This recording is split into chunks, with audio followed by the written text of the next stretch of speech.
Pues iniciamos nuestra unidad 10, la sabiduría.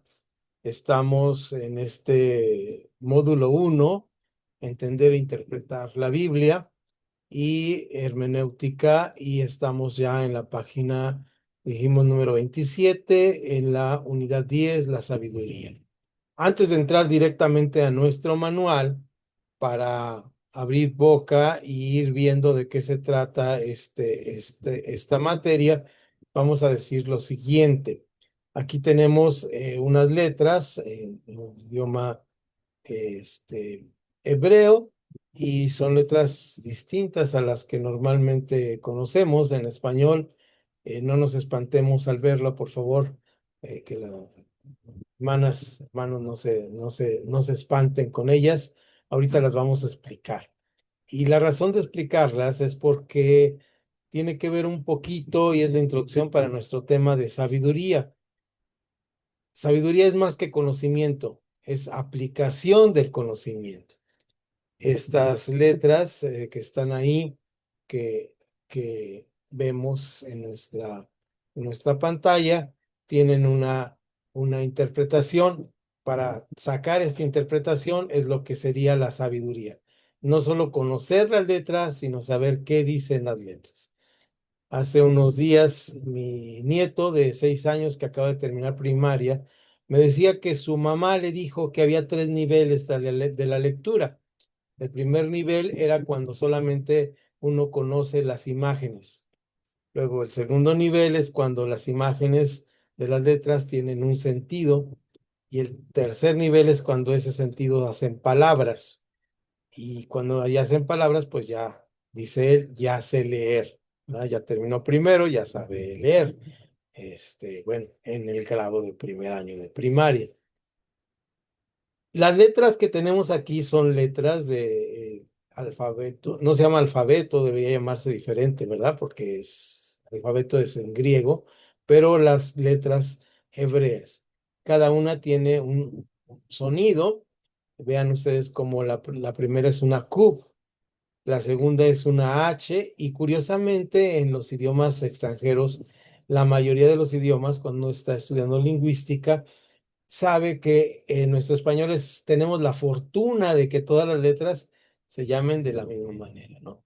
Entonces, estas tienen fonética, se llama el sonido de las letras distintas. Esa es una H, pero es una J.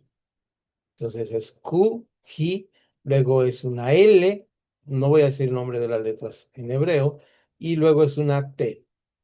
Ahora, en el hebreo, fíjense ustedes, se escribe, se escribe, si vemos aquí mi mano, nosotros escribiríamos en español para acá, digo para acá, y en hebreo se escribe para acá. Es decir, la primera letra, la Q, es esta que tenemos aquí, luego la H es esta que tenemos aquí, la L, que es así como pancita para arriba, es esta, y la última, que es la T, es la que está acá. Entonces se escribe exactamente al revés. Exactamente al revés. ¿Qué es este nombre que tenemos aquí? Que lo vamos a ver más adelante. Este nombre que tenemos aquí es el nombre de uno de los libros clásicos de la Biblia que tiene que ver con sabiduría.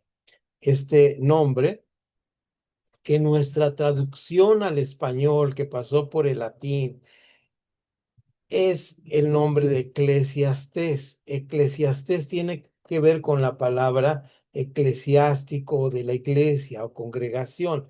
De hecho, la palabra, las tres primeras letras que están ahí, coge sin el, coge sin el t.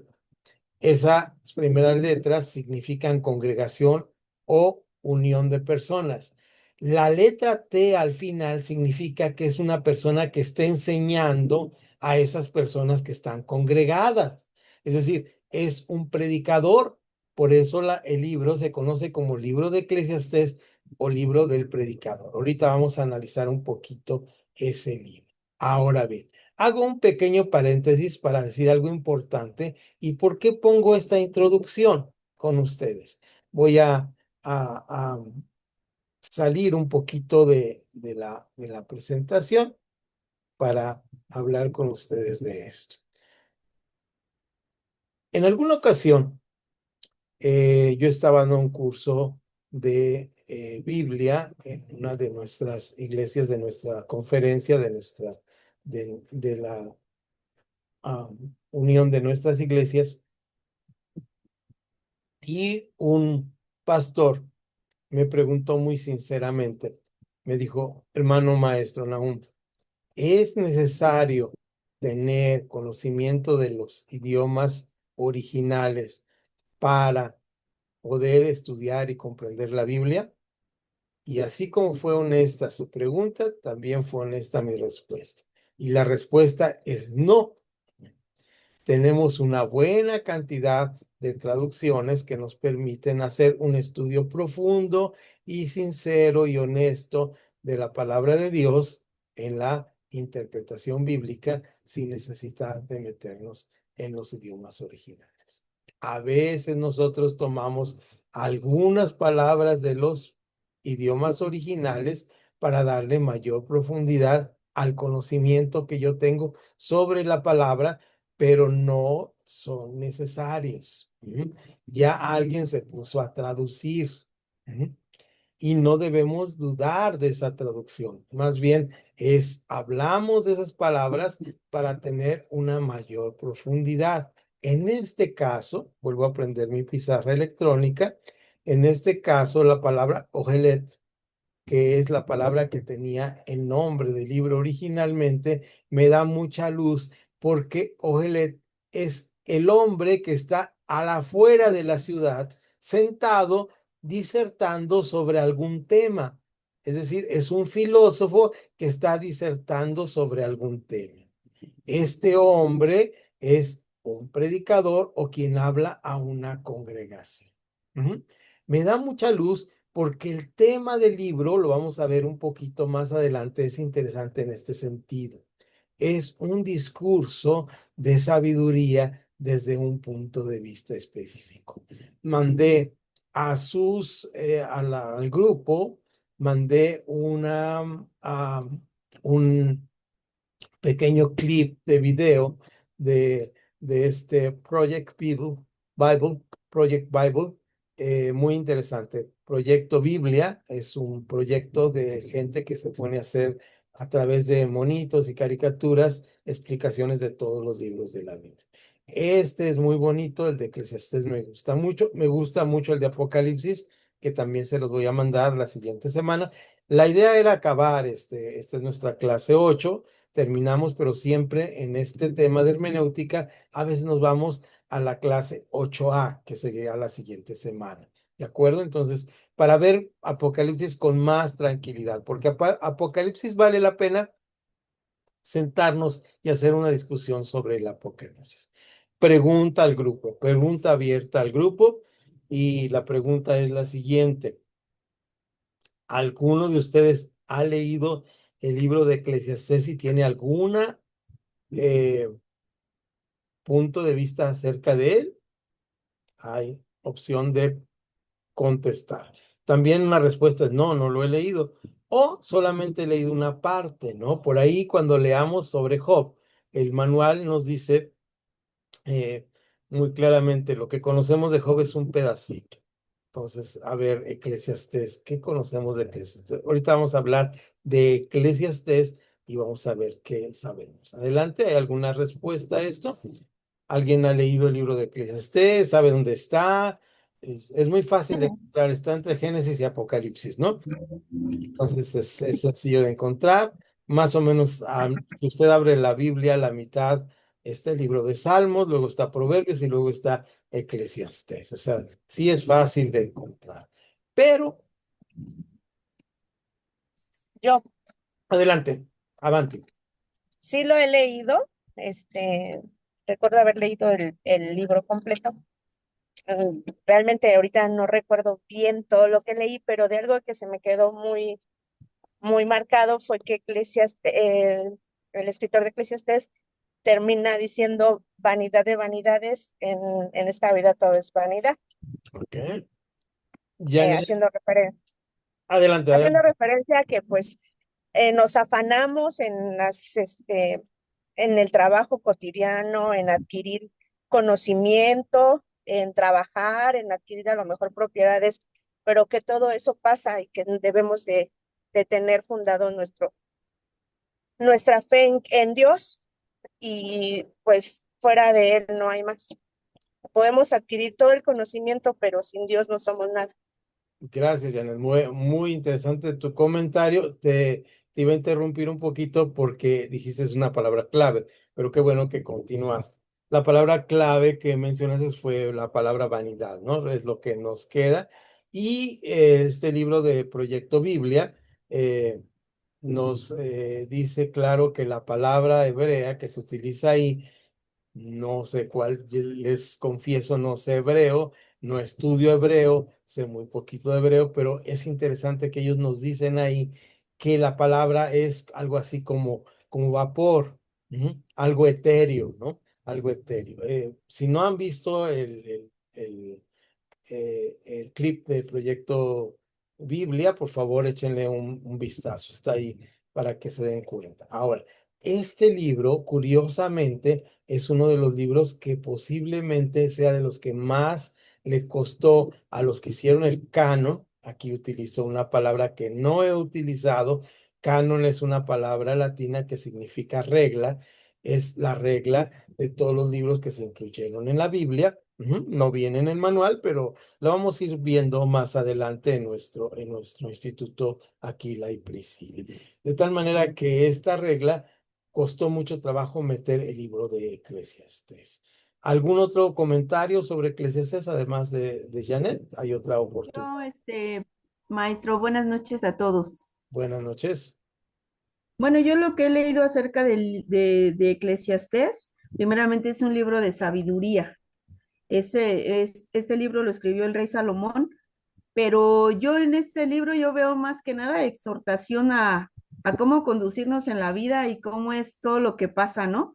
Porque nos enseña y nos dice en una parte que hay tiempo de reír, hay tiempo de llorar, y son como que todas las vivencias que uno va a tener a lo largo de la vida en la tierra, ¿no? Entonces, como comentaba ahorita nuestra hermana Janet, termina diciéndonos el rey Salomón eso, ¿no? Que todo lo que está debajo del sol finalmente es vanidad. O sea que podemos afanarnos en muchas cosas, en muchas, a lo mejor en tener riquezas, en tener muchas cosas, lo que anhela nuestro corazón en esta tierra, pero que finalmente el día que Dios nos llame, nada nos vamos a llevar. O sea, lo único que vamos a llevar es esa salvación y la vida eterna que vamos a tener con Él, ¿no? Pero para mí es más que otra cosa como una exhortación a que no nos afanemos en cosas de este mundo. Muy bien.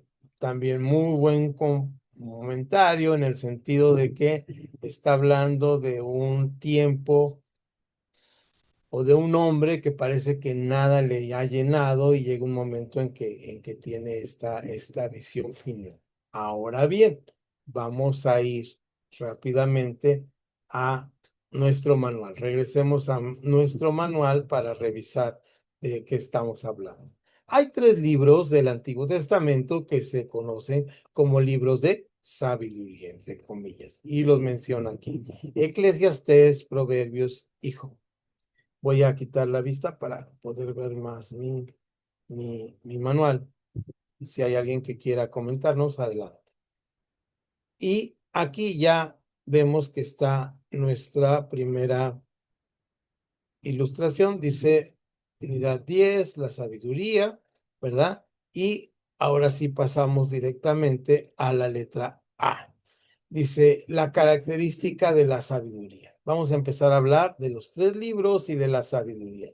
¿Qué es la sabiduría? He aquí una definición breve. Vamos a leer la definición muy, muy breve. La sabiduría es la disciplina de aplicar la verdad a la vida, a la luz de la experiencia. Es una buena definición. Lo que llamaríamos ahora inteligencia emocional, es decir, parte de la inteligencia emocional no es sabiduría e inteligencia emocional, pero parte de la inteligencia emocional es saber aplicar los conocimientos a las cosas que vivimos y aplicarlas correctamente. Eh, Aquí voy a ver algo que hay un mensaje, pero ya no lo. Ok. Entonces, vean, aquí está el ejemplo de la sabiduría. Aquí nos da un ejemplo. Dice, ejemplo, si alguien me pide el favor de contar cuántas manzanas hay en esta caja, ahí la tenemos en la ilustración que tenemos, ¿cuántas manzanas hay en esta caja que tenemos aquí? Ujú. Entonces, la ilustración, pasamos a la página 28 y yo me pongo a contar una, dos, tres, y por A o B motivo, me desconcentro y reinicio mi conteo. Uno, dos, tres, cuatro, paso al siguiente renglón, cinco, ¿verdad?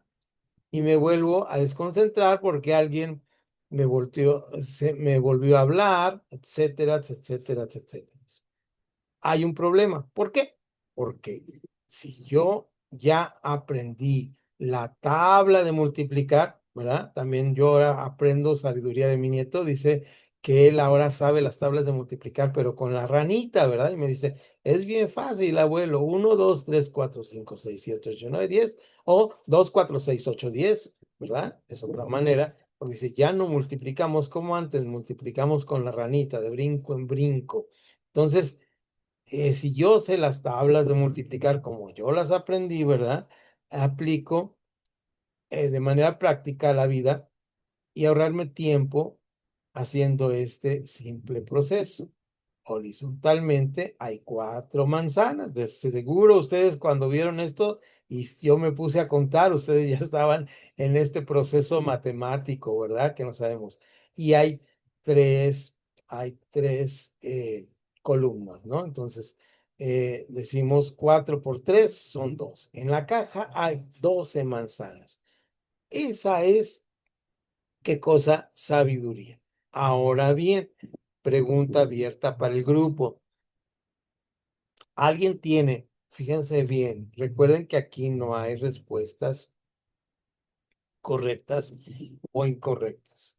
Si alguien tiene algún ejemplo de lo que sería sabiduría, como en el caso de las manzanas, de la caja de manzanas, que aplicamos en nuestra vida cotidiana, nos puede compartir cómo aplica, puede ser en el trabajo, en la escuela, en el oficio que usted desempeña, en la profesión que usted desempeña, en la vida cotidiana, en las relaciones en el hogar. ¿Hay algún ejemplo donde dice, yo estoy aplicando sabiduría? Vamos a ver quién nos quiere compartir eso. Si hay alguien, lo vamos a escuchar. ¿Cómo aplicamos sabiduría? Cuéntenme de su aplicación de la sabiduría.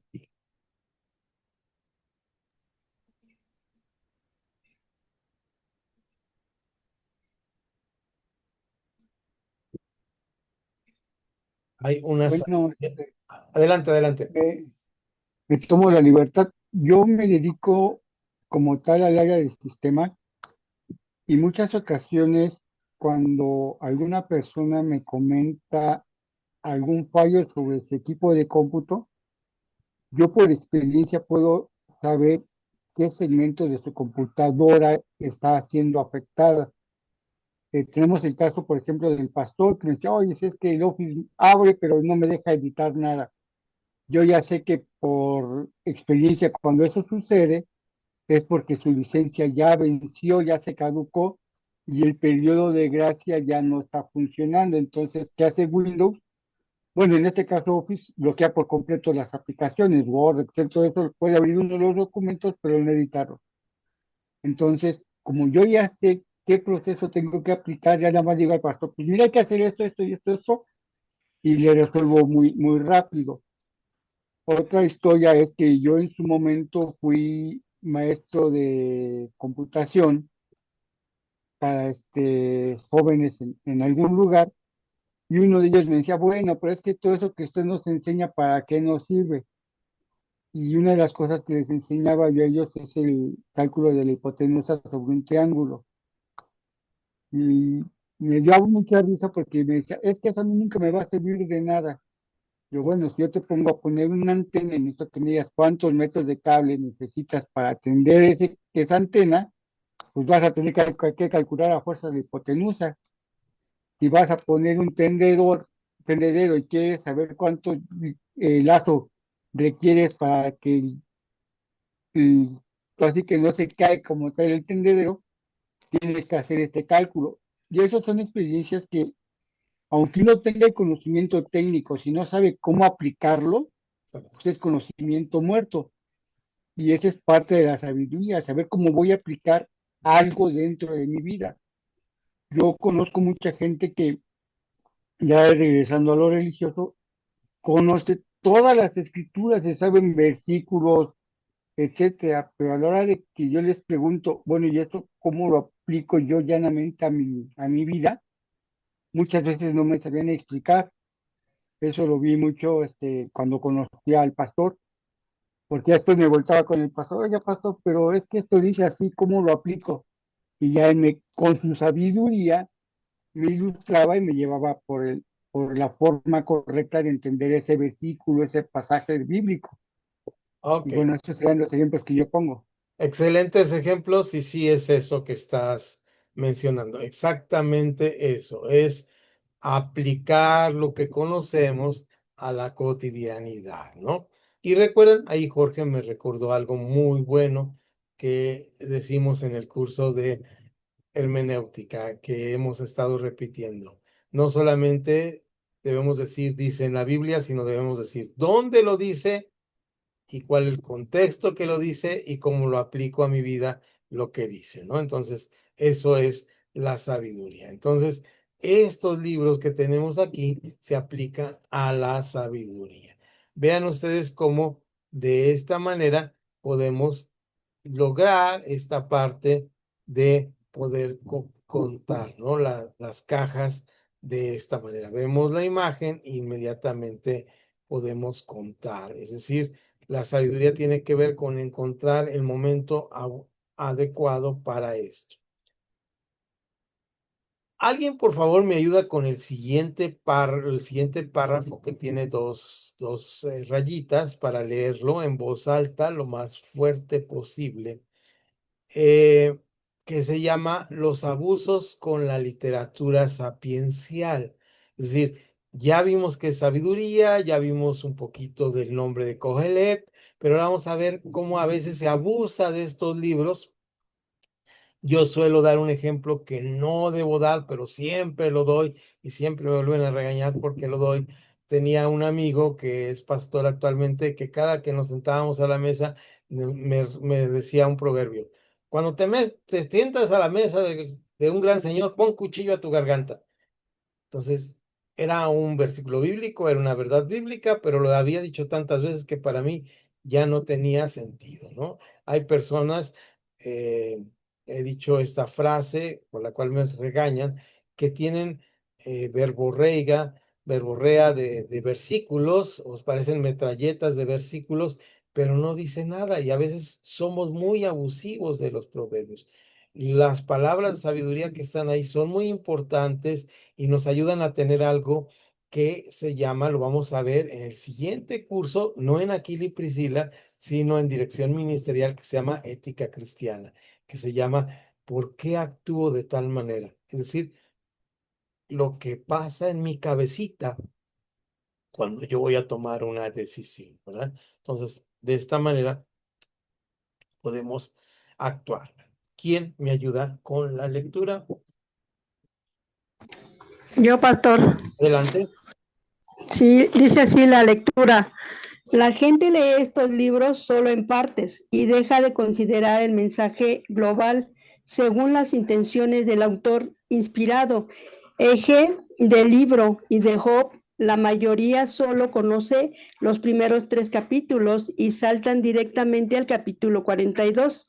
Saben que Job era un buen hombre y hacía cosas buenas, que Satanás se presentó a apostar con Dios por Job y que Job perdió todo lo que quedando en las ruinas y luego lo único que sabe es famoso texto de oídas te había oído, mas ahora mis ojos te ven, en el 42:5, y que Job se restituyó todo y hasta se le dio y añadió que más sabe muchos cristianos del libro de Job, algunos ven muchos y habrán leído más que esos 4 capítulos. Cada uno puede hacer ahora hasta un autoexamen para saber qué más sabe libro de Job. La gente a menudo no sigue bien el hilo de un argumento sobre la sabiduría. Job 15:20, Job tiene 4 amigos que los visitan: Bildad, Zofar, Elifaz, Eliú. ¿Quién es más joven del grupo? En el texto citado, el que habla es Elifaz, y el que argumentó que es más joven del grupo, es mismo, y presenta en el malvado recibe inevitablemente su castigo. Ok, el argumento del más joven es el malvado recibe inevitablemente el castigo. Entonces, hay una discusión filosófica entre el capítulo 4 y el capítulo final que leemos, que es el 42, ¿verdad? Entonces, hay algo más que un hombre que es tentado, que Dios permite, y hay algo más ahí que es toda una discusión filosófica. Y el manual nos hace un resumen que nos debe abrir el apetito para leer cuál es esta discusión filosófica. Hemos hablado ya de qué es la discusión filosófica. Fíjense bien que está arruinando a una religión que llamamos religión popular en algunos países. En algunos países, a veces nosotros pensamos que esa religión que se llama cristianismo, ya hablaremos de él, pero es un cristianismo que fue arruinado por cuando llega un hombre llamado Constantino y declara la universalización de la religión cristiana. Esto se le llama católisis, y hay una pues difusión de ese evangelio a través de ser institucional, y entonces esta toma de la sabiduría popular en lugar de la sabiduría de Dios. ¿Y cuál es la sabiduría popular? Pues lo que se me ocurre, ¿verdad? ¿Cuál es lo que rige la tradición, ¿verdad? ¿Y cómo se transmite la tradición? Pues de lo que me dijo mi abuelita, de lo que le dijo su abuelita, de lo que le dijo su abuelita, y no vemos realmente la razón primordial de todo esto. ¿Cuál es la razón primordial de todo esto? La razón primordial de todo esto es que están en una idea equivocada acerca de la cual Dios salva a la humanidad. ¿Por qué Dios salva a la humanidad? Por gracia. ¿Recuerdan las clases que están tomando acerca de salvación en dirección ministerial? Ahí están tomando cómo es por gracia. Entonces, la humanidad no lo ve así. ¿Qué dice? El malvado recibe inevitablemente su castigo. Inevitablemente. Entonces, ¿qué pasa con Job? Pues esto pasa con Job. Con Job cae en desgracia, y sus amigos que están haciendo una disertación dice: algo malo hiciste, Job, ¿verdad? Cuando nosotros pasa algo malo con nosotros, inmediatamente he dicho este ejemplo, ¿no? Si te encuentras un billete de $1,000, ¿qué piensas? Algo hice bueno, ¿verdad? Si metes el pie en un hoyo, ¿qué piensas? Algo hice malo. Es decir, hay en la mentalidad popular, que no es la Biblia, que no es el libro de Job, hay la idea de que nosotros como humanos, el humanismo, nos ganamos el cielo, y las cosas buenas que hacemos están ahí. Y esto está súper presente en la iglesia. A mí mismo como maestro un día sufrí una situación muy difícil en mi vida, una pérdida muy grande de muerte de un ser querido, de una de mis hijas, y la persona se acerca a mí cuando llego a la iglesia y me dice: ¿qué hiciste? Ponte a cuentas con Dios. ¡Wow! fue algo para mí, un momento que se llama crisis de fe muy fuerte. Dije, ¿por qué estoy en un lugar donde la gente no tiene misericordia ni amor con las personas que sufren una pérdida? Siempre estamos, a ver, te quemaste con el café porque estaba muy algo has de haber hecho, algo estás pagando, ¿verdad? Esa es la sabiduría popular. La sabiduría de Dios es diferente. ¿Qué es la sabiduría de Dios? Lo que se encuentra en el libro de Job. Al final Job reconoce que Dios es soberano de hacer con su vida lo que él quiera. Ni siquiera la recompensa de Job era lo importante. Ni siquiera que se le dio el doble. Lo importante es que conoció a Dios, ¿verdad? Ahora mis ojos te ven. Ese es el ejemplo del libro de Job. Eso es lo que hay un malentendido que debemos ver. ¿Quién es sabio? Pregunta. La sabiduría es la disciplina de aplicar la verdad, un poquito lo que nos estaba mencionando Jorge, de aplicar la verdad de la vida propia a la luz de la experiencia. ¿Recuerdan cómo él nos estaba hablando? Tengo la experiencia. Así que la sabiduría tiene un enfoque personal.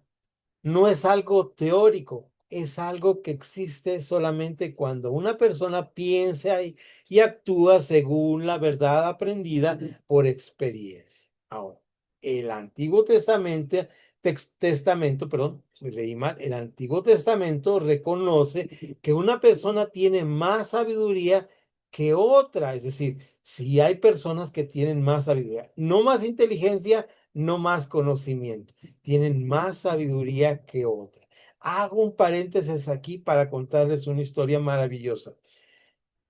Les hablé de traductores maravillosos de la palabra de Dios. Uno de esos maravillosos traductores es un español que se llamaba Luis Alonso Schegel. La Universidad de Guadalajara tuvo el acierto y la fortuna de traer a la Facultad de Filosofía una ocasión en la década de los 90, o sea, hace muchos años, a este hombre a dar una charla sobre los libros de sabiduría, sobre uno de sus libros que había traducido de los idiomas originales al español. De hecho, él tiene, pregúntenle al tío Google, ¿verdad? ¿Qué libros tradujo Luis Alonso Schogel? Pongo algunos datos, hago aquí mi anotación, pongo algunos datos sobre porque no lo tengo. Eh, Luis Alonso es español, se llama Luis Alonso. Schogel es apellido, pues alemán debe ser, y es un traductor de la Biblia. Y este traductor de la Biblia estaba dando estas conferencias y fíjense qué cosa tan interesante. Cuando está dando estas conferencias, nos dicen que podemos hacerle una pregunta a Luis Alonso Schogel. Es una eminencia, es alguien que tradujo la Biblia. Estamos un grupo ahí selecto de gente que pudimos entrar a la conferencia y todos hicimos nuestro papelito, la redactamos con la mejor letra posible, la pregunta más inteligente. Y igual que yo, me imagino que los demás estamos haciendo que escojan nuestra pregunta. Nos sacaron a dar un sandwichito, nos dieron cafecito y mientras tanto Luis Alonso iba a leer las preguntas y iba a escoger 3 preguntas. Y escogió la primera y no salió la mía. Escogió la segunda y no salió la mía. Y escogió la tercera y ¿qué creen? Tampoco salió la mía. Bueno, está bien. No era muy sabia mi pregunta, pero escogió preguntas y la respondió muy sabiamente. Y dijo algo Luis Alonso. Dice Luis Alonso, hay una pregunta que no es pregunta, pero la voy a leer porque me sirve para dar una ilustración. Como había ahí gente de grupos que eran católicos y había unas monjitas, nada, no es agravio, no es nada en contra de las personas, estaban ahí, ¿verdad? Se les había invitado y estaban estudiando seguramente en la universidad, y son muy estudiosas, y estaban ahí estudiando, y la pregunta que hacen, dice Alonso Scherer, No es pregunta, pero la voy a leer porque me sirve. Y decía más o menos así, parafraseo porque no la hubiera grabado, la hubiera apuntado, pero era algo así como, usted es la persona más inteligente del mundo, usted es el mejor traductor de la Biblia del mundo, usted es el más cristiano de los cristianos del mundo, es una persona que sabe mucho. Pues bueno, esta no es una pregunta y gracias por su comentario, pero quiero comentar algo muy importante. Déjenme ponerlos porque estoy platicando y siento que nadie me ve, ¿verdad? Entonces, ya los veo. Y entonces quiero que, por lo menos que tienen la cámara prendida. Y entonces quiero aprovechar esta pregunta para decir algo, comentar algo. Y todos guardamos silencio ante esta respuesta. Y dijo una de las cosas más sabias que he escuchado en mi vida. Dijo, son más las cosas que ignoro que las que sé. Y viniendo de Luis Alonso Schogel, esto eran unas palabrototas, ¿verdad? Dice, puedo saber muchas cosas, puedo saber mucho de hebreo, puedo haber estudiado mucho, pero son más las cosas que ignoro que las que sé. Eso para mí es un ejemplo de lo que es sabiduría. Reconocer que las cosas poquitas que sé son para ponerlas en práctica y como él lo estaba haciendo, no lo dijo, pero lo estaba haciendo, poniéndolo al servicio de los demás. El secreto para mí de la sabiduría es cuando yo pongo las cosas para los demás. El secreto de la abundancia o de la bendición de Dios es cuando yo doy para los demás. El secreto del amor es cuando no me amo a mí mismo, sino amo a los demás. Y más a los que están cerca, ¿verdad? La parábola de el samaritano, a mi prójimo. ¿Y qué más prójimo que mi próximo, verdad? Que quien vive en la casa conmigo. Entonces, esto es el secreto que me enseñó Luis Alonso Che. Regreso a la lectura, los dejo ver un ratito, pero si alguien quiere preguntar o comentar, adelante. Entonces, aquí está esto que dice, este es un reconocimiento, la literatura sapiencial. Bueno, tal vez me salté unos renglones, dice, y que algunos se ha dedicado tanto a la observación de la sabiduría que se les puede llamar sabios, es decir, se ponen a reflexionar acerca de la sabiduría. Primer viñeta, ¿alguien me puede leer la primer viñeta, por favor? Y nada más, o sea, viñeta es ese puntito que está ahí, dice maestros de sabiduría y lee hasta donde termina la palabra sabiduría. Recuerden no leer esos numeritos entre paréntesis, que es la cita que nos iban a dar en alguna ocasión. Perdón, se me fue la señal, espero que no haya... bueno, alguien lo va leyendo, si aún me escucha. Ahí estoy. Se fue el internet aquí un segundito, pero me avisó aquí la Sí, mano. bueno, Sí, adelante, sí, maestro. adelante. Dice así, dice, en el Israel antiguo, algunas personas se congregaban no solo a la búsqueda de la sabiduría, sino también a enseñar a otros la manera de obtenerla. En esta clase especial de hombres y mujeres surgió hacia comienzos del periodo de los reyes en Israel, hacia mil años antes de Cristo. Primera de Samuel 9:6-9, y era como maestro consejero para los que buscaban su sabiduría. La Gracias. sabiduría, el hogar Hasta ahí. siempre. ¿Hasta Perdón, ahí? Soledad. Hasta ahí. Ahorita vamos a seguir leyendo. Entonces dijimos, 1000 años antes de Cristo, recordamos ya cómo aprendimos a ver los años antes de Cristo, había esto, y en el primero de los libros de Samuel, en el capítulo 9, 6, 9, si alguien lo tiene, vamos a revisar qué es lo que tenemos ahí. Vamos a ver, Amén. adelante. Primera de Samuel 9, 6 al 9 dice, él le respondió, he aquí, ahora hay en esta ciudad un varón de Dios, que es hombre insigne, Todo lo que él dice acontece sin falta. Vamos, pues, allá.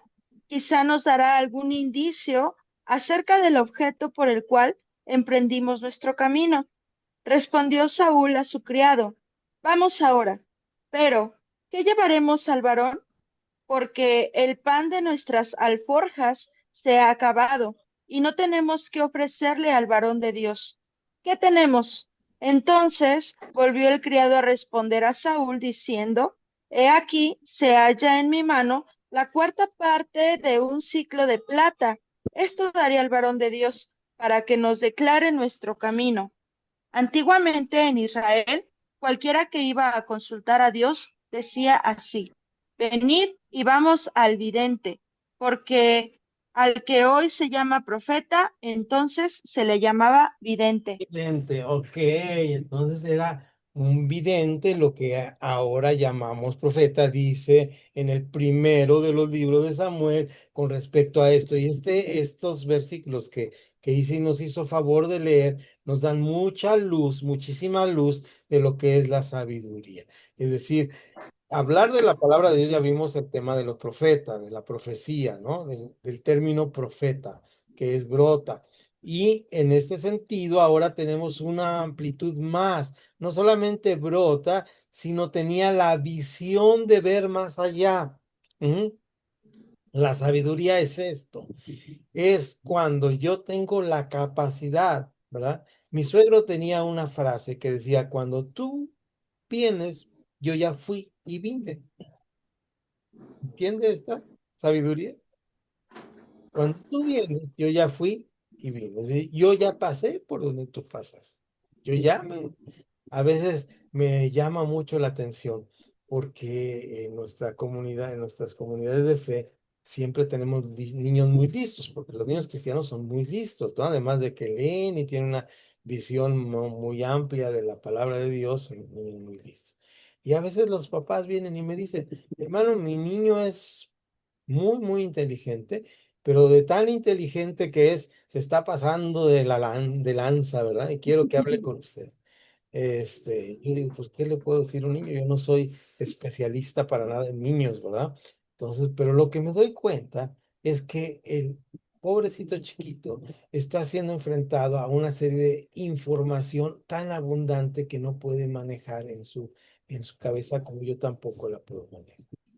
Y eso que tiene él es información, pero no tiene sabiduría, ¿verdad? Y entonces, pues no tiene una manera fácil de darle salida o una aplicación a lo que él conoce. Entonces, en ese sentido, tenemos mucho que enseñar a nuestros niños de lo que es la sabiduría. No solo es tener conocimiento, sino tener sabiduría. Ujú. Debemos reconocer que la manera de llenar nuestras cabecitas, nuestros pedacitos de cerebro que tenemos actualmente, tiene diferentes maneras actualmente. Entonces, vean ustedes, voy a ir otra vez a la visión para poder leer. Si los dejo de ver un poquito, no, ya saben que prenden su micrófono.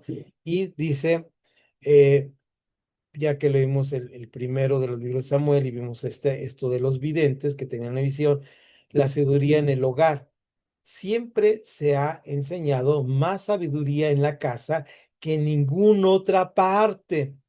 Los padres modernos les enseñan a sus hijos sabiduría casi todos los días sin darse cuenta. Esto es muy importante.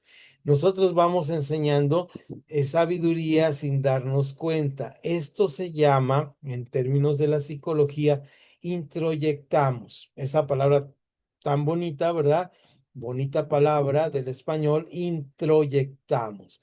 ¿Qué es introyectar? Cuando yo llego, no tenía aquí la cucharita que tenía hace rato, pero cuando yo llego con mi nieta, bueno, ahora tengo un problema porque ahora mi nieta habla portugués, ¿verdad?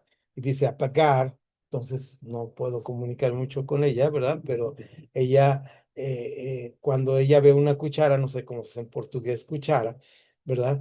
No tengo que decirle, mira, es un funículo metálico con la aleación de tantos metales y ahí que fue fundida a tantos grados. No, Le digo cuchara, me ve que la meto al plato y ¿qué cree que hacen los chiquillos? Agarran y como pueden meten la...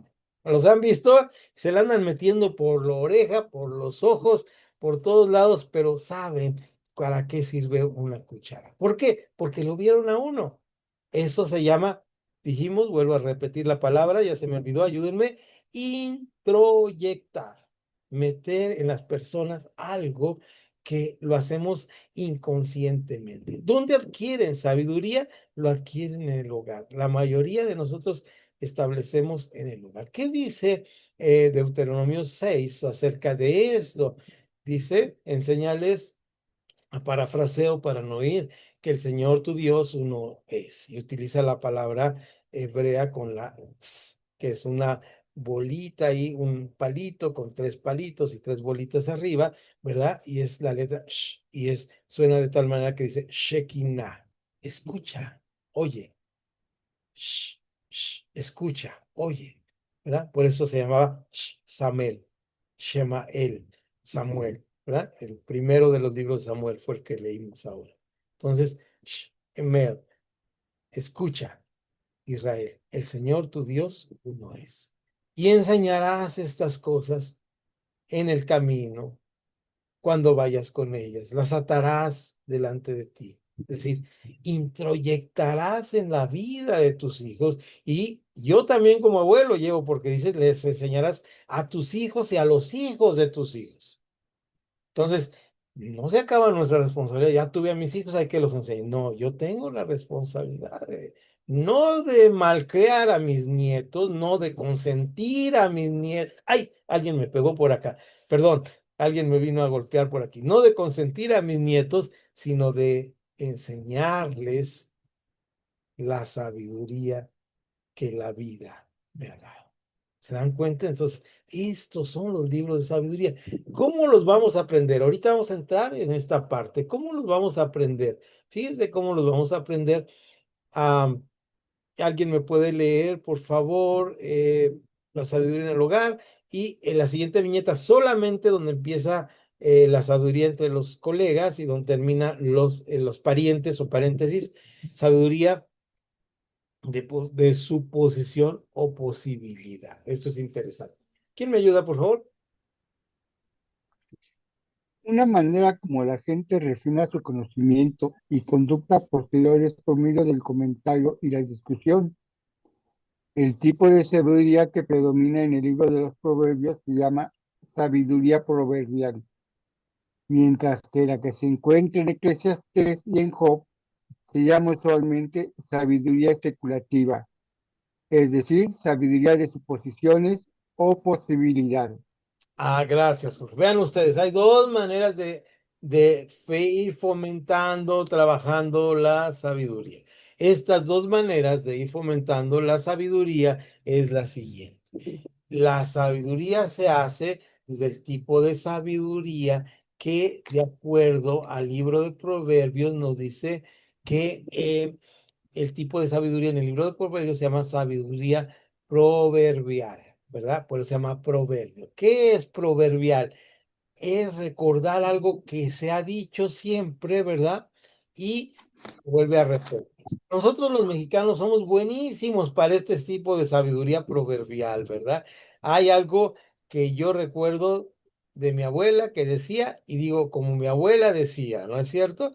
Y Esther dice, no, fue mi abuela, la señora Esther dice, no, fue mi abuela lo que le decía, porque es una sabiduría proverbial, ¿no?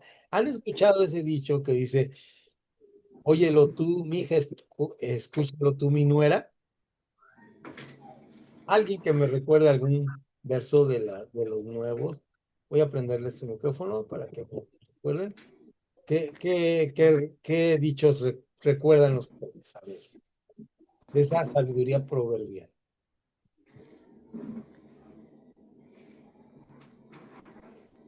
¿Qué he dicho? ¿Qué he dicho? No sabe ningún dicho. Ya les dije uno, ¿verdad? No van a salir como el chavo que decía unas por ostras, ¿no? Por eso lo están pensando. ¿Verdad? ¿Qué dichos Proverbial, recuerdan? proverbio. un proverbio. Más vale malo por conocido que bueno por conocer. Más vale malo por conocido que es un dicho popular, es proverbial, ¿verdad? Se dan cuenta que es proverbial. Ahora, cuando nosotros estamos, vamos a dejarlos ahí un poquito de ver, pero cuando ustedes están aquí, que hacemos un ejercicio de, de reflexión, en ese ejercicio más bien estamos teniendo una sabiduría especulativa. Es decir, lanzamos hipótesis o ideas que nos pueden servir para ir construyendo conocimiento. Esa construcción del conocimiento es diferente. Por eso es tan importante que tengamos ejercicios como algún día, primeramente Dios, si Dios nos presta vida, vamos a tener en una materia que se va a llamar hermenéutica comunitaria. Es decir, vamos a construir sabiduría sobre la palabra de Dios en base a lo que todos opinamos y pensamos. Entonces, esto no quita que la palabra de Dios vaya a ser diferente o la vamos a transquiversar. Simplemente vamos a construir sabiduría, no verdad. Atención, no verdad. Vamos a construir sabiduría. Es decir, ahí dice en la palabra de Dios, hijo mío, si los pecadores te quisieran engañar, no consientas, no lo vamos a cambiar. Eso es lo básico, lo que está. Es decir, ¿cómo lo voy a aplicar a la vida? ¿Cómo lo voy a aplicar a la vida? Es decir, los fundamentos bíblicos aplicados a la praxis de la palabra. Bien, entonces ya tenemos esto. Seguimos la siguiente viñeta. Hoy no tenemos tanta prisa porque tenemos el margen de una clase más y creo que lo podemos ir disfrutando. La sabiduría expresada a través de la poesía es otra manera de, de ver la sabiduría. Hay un poema por ahí de un jalisciense. Fíjense, este poema es un poema muy breve, es un poema hermoso que dice, nada tan mío como el mar cuando lo miro. Qué hermoso, ¿no? Nada tan mío como el mar cuando lo miro. Todos los que hemos estado delante del mar vemos, y esto es sabiduría, es sabiduría. Hay mucha sabiduría. Em, debemos leer mucho a Sor Juana. Es difícil a veces, pero no es tan difícil. Sor Juana tiene muchos versos muy buenos. El que no sabemos es ya, díganmelo ustedes, hombres necios que acusáis a la mujer sin saber que sois la ocasión de lo mismo que acusáis. Qué sabiduría, ¿no? Está ahí. Pero hay versos intensos. San Juan de la Cruz, ¿no? Es un poeta interesante y profundo. Eh, hay un poema de él, no lo sé de memoria, pero lo he leído varias veces, pero el meollo de este poema es hermoso porque dice que nosotros somos como un leño que está en el fuego.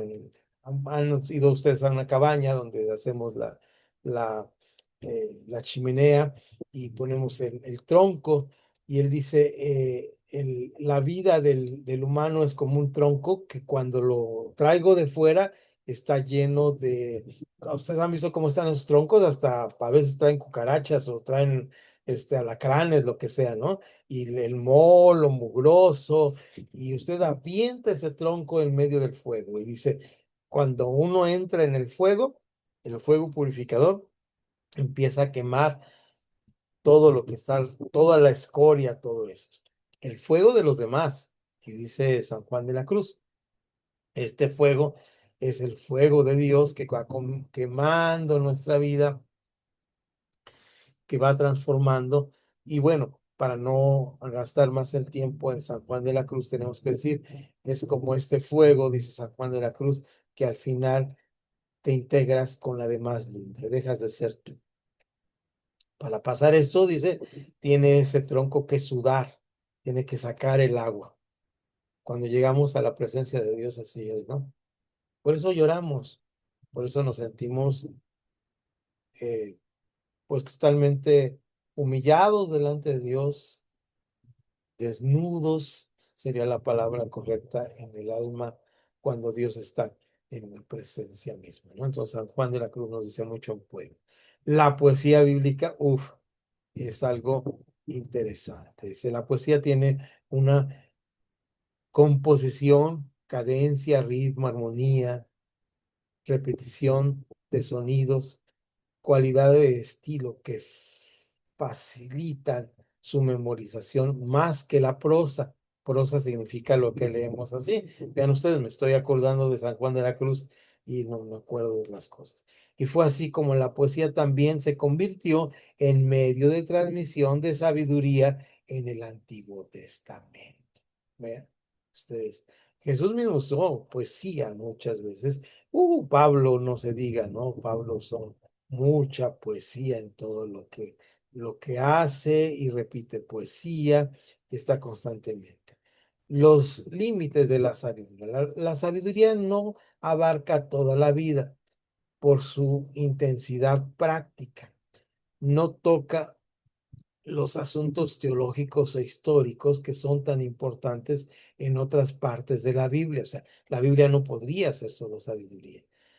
La habilidad en cuanto a la sabiduría no garantiza que se vaya a, y cambiamos de página, usar de modo apropiado. Es decir, no, ya les dije el ejemplo de mi amigo que siempre decía, pon un cuchillo a tu garganta cuando te sientes a la mesa de un gran señor. No. El consejo sabio de Jonadab a Amón en segundo de Samuel 13:3. ¿Alguien lo tiene? Por favor, lo vamos a revisar para ver esto antes de pasar al siguiente punto. Maestro Nahum, buenas noches. Yo tengo una pregunta. Adelante.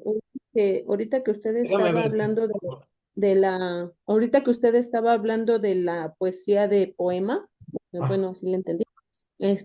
¿Cantares entraría ahí o no? Sí, lo vamos a ver. Ujú. Ah, ok, muchas gracias. Sí, sí, sí, claro. Y es hermoso. Tal vez yo le dedicaría un tema completo a cantar de los cantares, Viridiana, y es un libro muy bueno, ojalá se los pueda conseguir, eh, de un autor cristiano tratando el tema de cantar de los cantares, además del de Luis Alonso Schegel, que es su traducción, digo, el mismo texto traducido por un español, siendo él un poeta, ¿no? Entonces, alguien tiene, perdón, aprovechando que ya los veo, tiene segundo Samuel, segundo, Sí, amén. adelante, Sí, dice así, segunda de Samuel 13, 3, 13, segundo libro de dice Samuel así, 13:3. y sí, y Amnón tenía un amigo que se llamaba Jonadab, hijo de Simea, y hermano de David, y Jonadab era hombre muy astuto. ¿Sí? Sí, es ese, exactamente. Ese hombre le dio un muy mal consejo, ¿verdad? Ya no leemos lo demás, pero ustedes lo van a ver, ¿no? Le dio un muy mal consejo. Era una causa mala, es decir, la sabiduría también aplica para el mal. Hay gente que dice, mira, yo sé mucho de esto y tú lo que tienes que hacer es darle un billete de a 500 al que te detuvo. Eso es una mala sabiduría, ¿verdad? La gran sabiduría de Salomón. Fíjense en primero de los libros de Reyes, capítulo 3, 12, 4, 29, 24. Era un hombre muy sabio, ya no lo vamos a leer. Ahí venían de muchos lugares a pedirle consejos de sabiduría. Le ayudó a ganar riquezas y poder, pero no le impidió que se apartara de la fidelidad al Señor en sus últimos años, ¿verdad? Él tuvo un problema con esto. De hecho, es el libro. Ahora sí. Vamos a hacer una pausa pequeña, por favor. Ya saben que apagamos un segundo nuestras cámaras, nos vamos por nuestro refil de café o de agua o de té, lo que estemos tomando, y regresamos. Solamente, a ver, enséñenme sus manos. Si tienen la cámara apagada también, relájense un poquito y nos vemos aquí en unos minutitos. Ya saben que cada vez les doy menos, pero no se preocupen. Adelante. Por lo menos alcanzamos a Ay, Dios.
Bueno, vamos regresando, por favor, porque todavía nos queda un cachito. Y justo estamos entrando a ver los libros que vamos a estar viendo. Se ven en forma rápida, pero si hay alguna duda o pregunta sobre los libros, eh, que son libros de sabiduría, los vamos a ver. Y también vamos a mencionar lo que Viridiana mencionaba sobre el libro de de Cantar de los Cantares, que lo hemos dejado por ahí fuera un poquito para verlo como libro de poesía, ¿verdad? Pero también tiene que ver con la sabiduría de alguien, porque esta poesía de sabiduría, como hemos dicho. ¿De acuerdísimo? Entonces, vamos al libro de Eclesiastés. Ya hemos mencionado este famoso Cogelet, que era la persona que estaba ahí para hablar a los demás. Dice Eclesiastés no contiene mucha información positiva y animadora para una vida de fidelidad a Dios. En el 12, 13, 14 presenta ese contraste, ¿verdad? Es decir, dice, ya la vida me tiene, estoy aburrido, estoy hastiado de la vida, no encuentro ningún sabor en la vida, parece totalmente negativo. Y da al lector esa advertencia eh, ortodoxa. Ahí vamos a ver qué es ortodoxa, es correcta, ¿no? Dice, la ortodoxia se refiere a la doctrina y creencia sana y correcta. Ya lo hemos mencionado anteriormente, ¿verdad? Y esa advertencia, todo el libro, menos esos últimos o estos dos últimos versículos, presentan un argumento artificioso. ¿Qué es un argumento artificioso? Vamos a ver qué es un argumento artificioso. Artificioso se puede referir tanto al arte de hacer algo como como a lo artificial de algo. Es decir, es vanidad. Ya lo decía el proyecto Biblia, que dice acerca de esto, que eh, este tema tiene que ver con ese vapor que no se puede tocar, no nos lleva a ningún lugar y no tiene mayor sentido en este libro si no fuera por esos versículos. No desempeña un papel de intervención directa en ella y no hubiera vida, si no hubiera vida después de la muerte. Es decir, el Eclesiastés es el resultado de colocar a Dios muy lejos de nosotros y sin que tenga nada que ver con nuestra vida cotidiana, el día a día.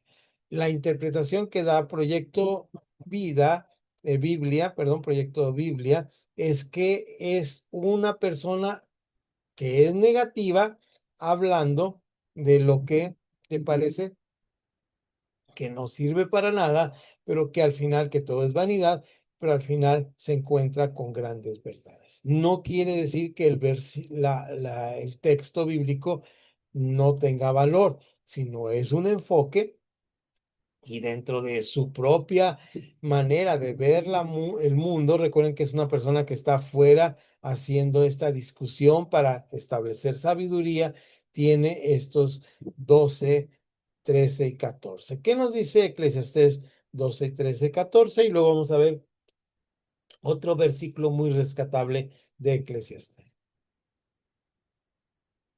¿Alguien lo tiene? Déjenme. Yo, maestro, 12:14 ¿Sí? dice así, porque Dios traerá toda obra a juicio juntamente con toda cosa encubierta, sea buena o sea mala. Muy bien, eso es Eclesiastés 12, 13 al 14. Vamos a ver, voy a leer en mi versión, en mi traducción que tiene, que tengo que son los últimos dos versículos. El fin de todo el discurso oído es este: temed a Dios y guarda sus mandamientos, porque esto es el todo del hombre, porque Dios traerá, lo que acaba de leer, Soledad, toda obra a juicio, juntamente con toda cosa encubierta, sea buena o sea mala. Amén. Qué declaración tan fuerte, ¿no? Lo escondido, para Dios no hay cosas escondidas. Es más, nos podemos engañar nosotros a nosotros mismos, pero a Dios no lo vamos a engañar. Ahora, voy a regresar unas páginas para leer unos versículos que, eh, que son, pues, famosos, ¿no? Es Eclesiastés 3. Vean ustedes, y ahí hay una joya de lo que es la sabiduría y la filosofía. Vean ustedes, es una discusión filosófica.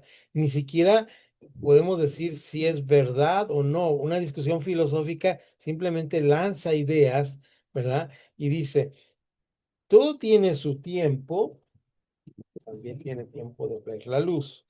Todo tiene su tiempo y todo lo que se quiere debajo del cielo tiene su hora. Tiempo de nacer y tiempo de morir. Tiempo de platicar, de plantar y tiempo de arrancar lo plantado. Déjenme ver aquí. Y dice el versículo 3, tiempo de matar.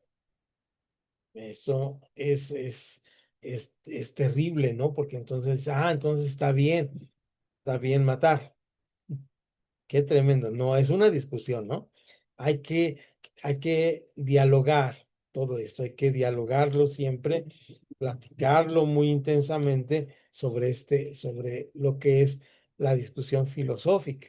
Tiempo de matar, ¿verdad? Dice, tiempo de curar, tiempo de destruir, tiempo de edificar. Entonces hay que destruir todo, hay que acabar con la sociedad, hay que acabar con el hogar, hay que... No, no está diciendo esto, está diciendo que el hombre en esa nube, en ese vapor llamado vanidad, tiene todas esas facetas. Simplemente está haciendo un listado de facetas. No está aprobando ni desaprobando. Dice, en el tiempo, entendamos la palabra tiempo. No que hay tiempo de hacerlo, sino en el tiempo que tenemos nosotros sobre la tierra, hacemos todas estas cosas. Tiempo de llorar y tiempo de reír, tiempo de endechar, esto es de tener luto, y tiempo de bailar, de estar alegres, tiempo de esparcir piedras, tiempo de juntar piedras, tiempo de abrazar, tiempo de abstenerse de abrazar, tiempo de buscar y tiempo de perder, tiempo de guardar, tiempo de desechar, tiempo de romper y tiempo de coser, ¿verdad? Con S de máquina Singer, tiempo de callar y tiempo de hablar, tiempo de amar, tiempo de aborrecer, me molesta aquí el ventilador, tiempo de guerra y tiempo de paz. Ahí termina el versículo 8. Ahora, en mi Biblia, curiosamente, tengo que dar la vuelta para leer una pregunta. ¿Qué provecho tiene el que trabaja de aquello en que se afana? O sea, le llega el vapor grueso al cerebro aquí quien está escribiendo. ¿Para qué hacemos las cosas? Yo he visto el trabajo que Dios ha dado a los hijos de los hombres para que se ocupen en él. Es decir, ahí los tiene Dios para que pasen el tiempo. Vean cómo es un libro bastante, yo diría, mucha atención a la palabra. El libro en general es un libro que está hablando algo que si no lo interpretamos correctamente, podemos tener mucho problema con esta interpretación de Eclesiastés. Pero vean el 11, esta es la joya de la filosofía que está ahí escondida. Todo lo hizo hermoso en su tiempo. Nótese que la palabra tiempo aquí tiene que ver no con la hora que nos falta o la media hora que nos falta para terminar la clase. Tiene que ver con su tiempo. ¿Qué es su tiempo aquí? Mi tiempo. ¿Qué es mi tiempo? Que mañana tengo que pararme temprano a dar una clase. No, ese no es mi tiempo. Mi tiempo es toda mi vida. Ese es mi tiempo. Todo lo hizo hermoso en su tiempo. Es decir, todo lo que hizo, lo hizo para que estuviera hermoso. Y ha puesto eternidad en el corazón de ellos. Hay algo maravilloso filosófico aquí. Voy a dejar la lectura ahí inconclusa, porque es algo muy bueno esto que estamos viendo. ¿Qué es esto que está diciendo? Aquí nos está diciendo que el hombre, a diferencia de los animales, porque aquí hace una distinción más adelante, si ustedes leen Eclesiastés, porque dice, bueno, ¿para qué vivimos? También los animales viven y ellos no se dan cuenta cuando se mueren y nada, pero así deberíamos ser nosotros. Un animalito, yo tengo mascotitas, he tenido mascotitas, ellos no están preocupados por eso, ¿verdad? Pero ¿qué ha puesto a nosotros? Ha puesto eternidad en el corazón de ellos. Es decir, esta es una reflexión ontológica, es decir, del ser mismo. Cuando el ser mismo dice, oye, me voy a morir. Y si existe lo que se termina, debe existir eternidad. Y si existe eternidad, debe existir un ser eterno. Esa es una reflexión filosófica de la vida. Y si existe un ser eterno, debe haber creado todas las cosas y está más allá de la eternidad. Y para él no hay tiempo. Ya estamos filosofando sobre Dios mismo. Y esta es teología, hablar acerca de lo que pensamos que es Dios. Pero lo interesante aquí es que Él ha puesto eternidad en el corazón de ellos. El hombre es consciente de que es finito y de que hay un ser infinito. Es el único que tiene esta conciencia. Entonces, este libro, por eso es importante, por ese simple versículo y por el versículo final, sería importantísimo leerse todos los demás versículos que están ahí y ojalá tengamos oportunidad de leer. ¿Qué les mandé? Les mandé el libro de Eclesiastés en un formato donde los versículos están al lado porque los podemos disfrutar mejor. ¿Por qué hago esto? Porque estamos tan acostumbrados a tener la Biblia, como está mi dibujito ahí en rompecabezas. Dejen ver si lo puedo poner. Acá está mi botón. En rompecabezas, ese rompecabezas es terrible para nosotros porque solamente tenemos un versículo de la Biblia, de todos los versículos, y dividimos, lo primero que hacemos es dividimos la Biblia en versículos. La Biblia no puede dividirse en versículos. Tiene que ser un todo para la interpretación. Ojo con esto. Puedo saber un versículo, puedo apoyarme en un versículo de la palabra de Dios, puedo hacerlo como una promesa que es para mí, pero no quiere decir que la Biblia sea así. Por ahí alguien mencionó en años pasados que había una Biblia que se llamaba Promesas. No sé si esto es verdad o no, pero bueno, digo, sí está bien, pero la Biblia no es promesas, la Biblia es la palabra de Dios que transforma y mueve a la humanidad, ¿sí? Sí hay promesas en ello, es parte de, pero es algo más que eso.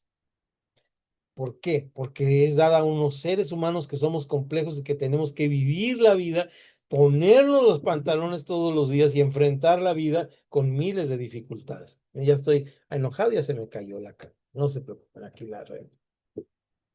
Ok, entonces ahí estamos. Perfecto. Entonces, esto es lo que nos enseña Eclesiastés. Preguntas sobre el libro de Eclesiastés.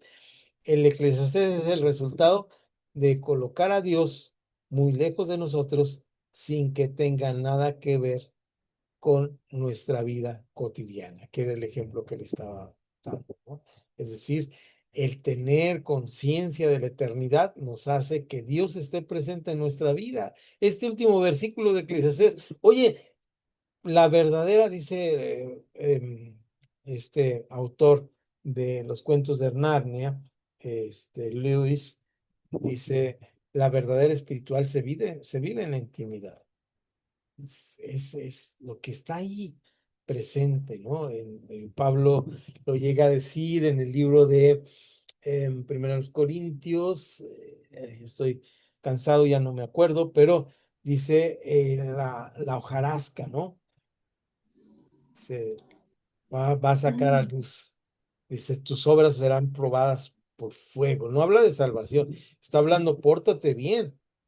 Como me dice mi esposa, pórtate, Naucito, pórtate. Entonces, esta es la manera que debemos actuar. Vamos a la letra C, por favor.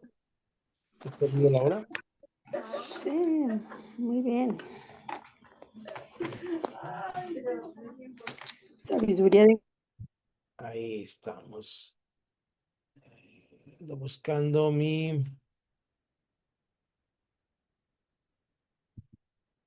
Ah, es otro que nos vamos a lo mejor lo dejamos para la próxima clase. ¿Qué horas son? He perdido mi reloj, pero ahí está. Bien. La sabiduría de Job es otro tipo de sabiduría, ¿no? La sabiduría de Job. Bueno, este Job está muy güerito, no lo agarraría la migra seguramente, pero yo digo que era más oriental, pero este está güerito, está bien, no discriminamos a nadie por güerito aquí. Entonces ahí está Job, en la foto de una película de Job. Entonces, este libro contiene toda clase de consejos equivocados, ¿verdad? Y conclusiones incorrectas. Ya hablamos de que cuánto hemos leído de Job, ¿verdad? De los bien intencionados consoladores de Job, Bilbat, Sofar, Elisaf y Elío. Tiene el propósito casi opuesto de Eclesiastés, casi opuesto. Los discípulos de Jesús tenían la misma clase de lógica. Juan 9, 1 y 3.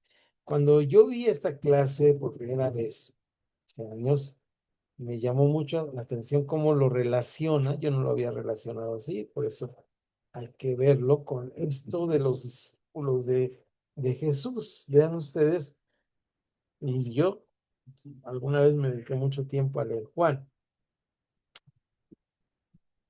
Y Juan 9 tiene una enseñanza increíble. Ya mis ojitos no me alcanzan, aunque prenda la luz, pero más o menos les cuento, ¿no? Al pasar Jesús vio a un hombre ciego de nacimiento. ¿Quién lo vio? Lo vio Jesús.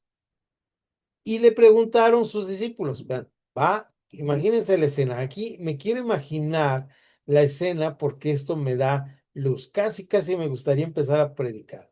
Va Jesús caminando y voltea y ve a alguien. Dice, vio Jesús a un hombre. Cuando usted va caminando con el maestro o con alguien y voltea, ve a alguien, ¿qué hace usted? Voltea a ver a quién vio Jesús. Y entonces hacen una pregunta. La pregunta dice, Rabí, que quiere decir maestro, ¿quién pecó, este o sus padres, para que haya nacido ciego? Lo que decíamos hace rato, ¿te va mal? ¿Por qué te va mal? ¿Qué pecado cometiste? Vean la respuesta de Juan 9, que es toda una respuesta. Respondió Jesús. Ahora está en rojo, menos puedo leer. No es que pecó este, con acento en la primera, este que está aquí, este que voltea a ver, este no pecó. No se ciego por pecar, se ciego porque no se tiene vista. Oye, es que tengo cáncer. ¿Por qué tienes? No, no es por pecar. Fíjese bien lo que les voy a decir. Hay un señor en el norte de nuestro país, un país vecino que no me acuerdo ahorita cómo se llama, que dijo que no iba a mandar medicamentos a África, y él dice que es cristiano, porque allá la gente había adquirido una enfermedad y la había adquirido por el pecado. Y entonces que Dios le había dicho que se tenían que morir. Se llama SIDA la enfermedad, VIH, mejor dicho, o dicho de manera más correcta. Entonces, no, no es por el pecado. Un virus se contagia de muchas maneras, también por relaciones sexuales, sí es cierto, pero por transfusión. Y el país donde vive mi hija y mi yerno, Pastor Zairose, tienen un alto porcentaje de personas que mueren de SIDA. Es una cosa terrible, es una pandemia, un flagelo para ellos. Y ese señor se le ocurre decir esto. No leyó Juan 9. ¿Quién pecó? ¿Este? No, este no pecó. Fíjense bien lo que sigue diciendo Jesús. Ni sus padres, sino, ¿qué cosa? Porque para que la obra de Dios, sino para que la obra de Dios sea, ¿qué cosa dice ahí?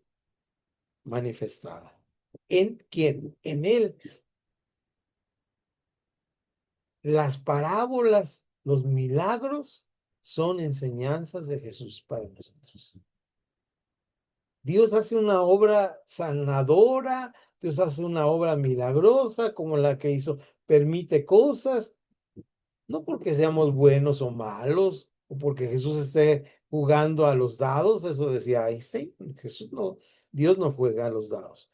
Dios se manifiesta en un plan eterno, en un propósito divino, maravilloso, que va más allá de nuestro conocimiento.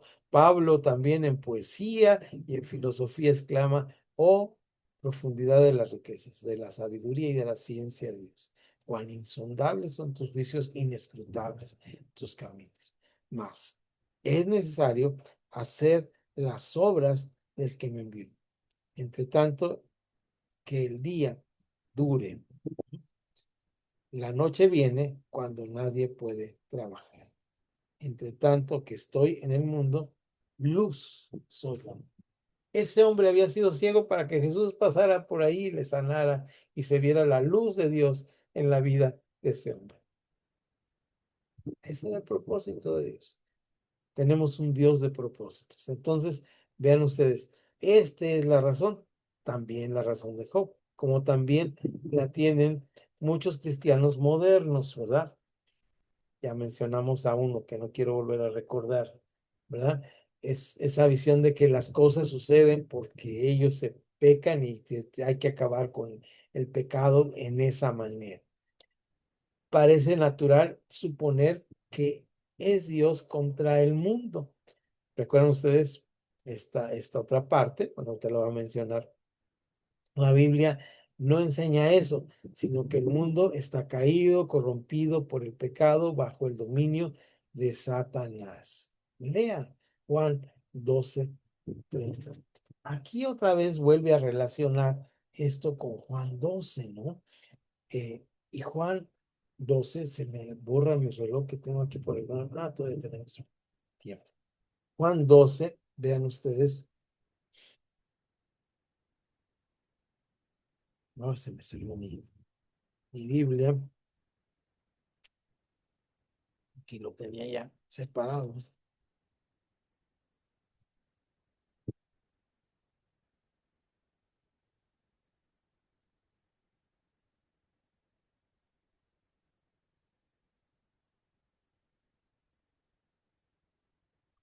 Y dice que cuando Jesús viene, lo voy a mencionar, y llega el momento de su muerte. Ujú. Y él está ahí. Dice que en este versículo 31 dice: ya el juicio que había sobre este mundo se ha terminado.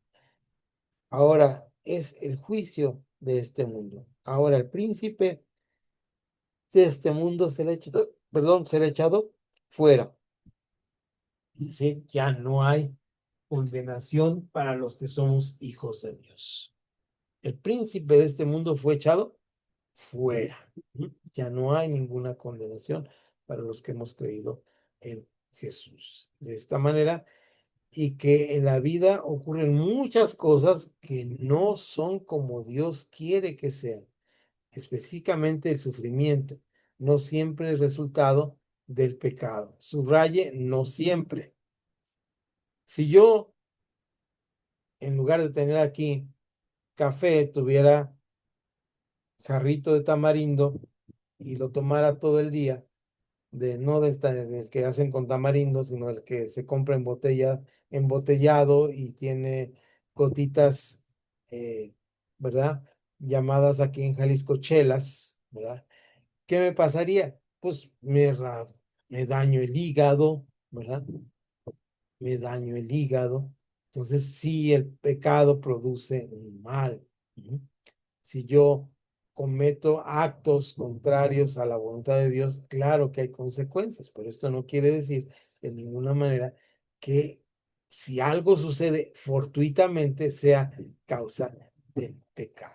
Vean ustedes a lo que íbamos aquí con lo que dice Pablo, que liga muy bien con lo que está hablando Job. Me gusta mucho cómo lo liga con Romanos 8, antes de ir a esto. ¿Alguien lo tiene, por favor, para que me ayude? Porque es larga la lectura, no sé si ya.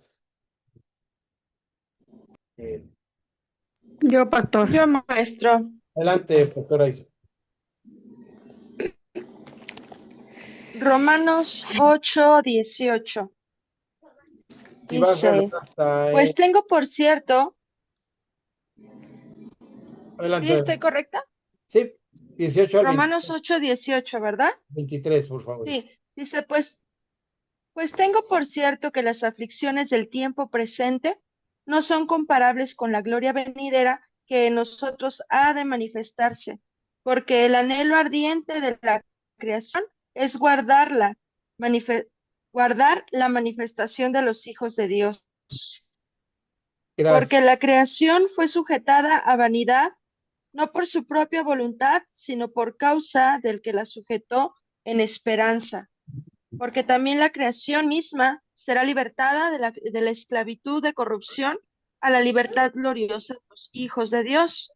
Porque sabemos que toda la creación gime a una y aún está con dolores de parto hasta ahora. Y no solo ella, sino que también nosotros mismos, que tenemos las primicias del Espíritu, nosotros también gemimos dentro de nosotros mismos, esperando la adopción, la redención de nuestro cuerpo. Es decir, ya nosotros estamos del otro lado, ¿verdad?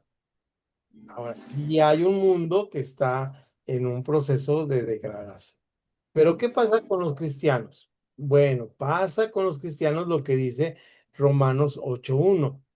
Dice, si no lo recuerdo, lo digo ahora de memoria, dice ahí, Ahora pues ninguna ahora pues, condenación ninguna condenación hay para los que están en Cristo Jesús. ¿Qué es ninguna condenación? Que todo lo que está ahí pasando no es condenación, no es condenación. ¿Mm? Es que llovió mucho y se inundó y mi carro se quedó atrapado y no, eso no es condenación, es cambio climático.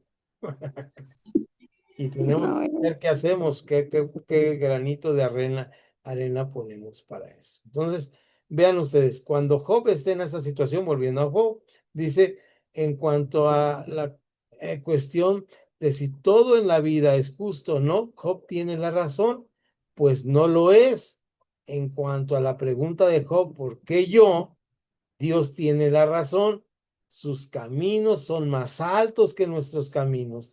Y si permite el dolor, eso no significa que Él no sepa lo que hace ni que se ponga en duda su derecho a hacer algo. Se llama, entre paréntesis, soberanía de Dios. Esta es la verdad, la verdadera sabiduría.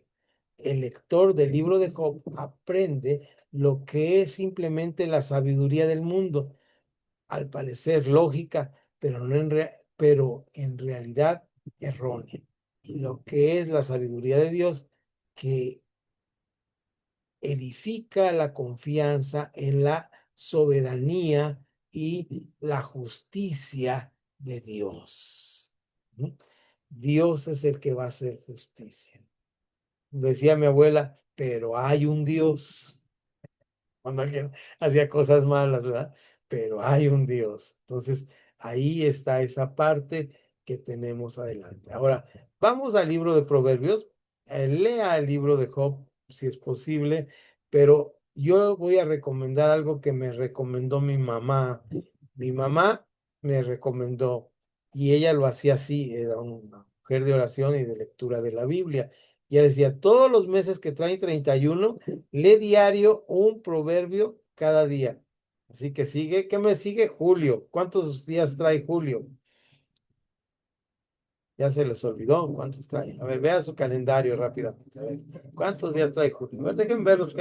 No sé si están todavía dormidos o despiertos. Prendan sus cámaras para ver cuántos están dormidos y despiertos. ¿Sí están ahí? Ok, sí están despiertos algunos. Ya vamos a sacar la foto. Tenemos a nuestra compañera Joana, que es Sí, de trae 31. Sí, trae 31.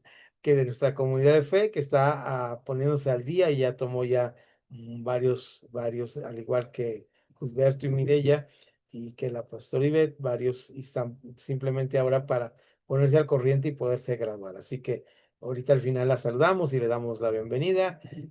Dios le bendiga a nuestra hermana, que realmente es una bendición para nuestra comunidad donde me reúno y que ahora está ahí tomando estas clases. Está de compañera de ustedes para poder lograr su razón. Entonces, su graduación. ¿Qué es lo que decía mi mamá? Lee diario un proverbio. Todos los meses que traen 31.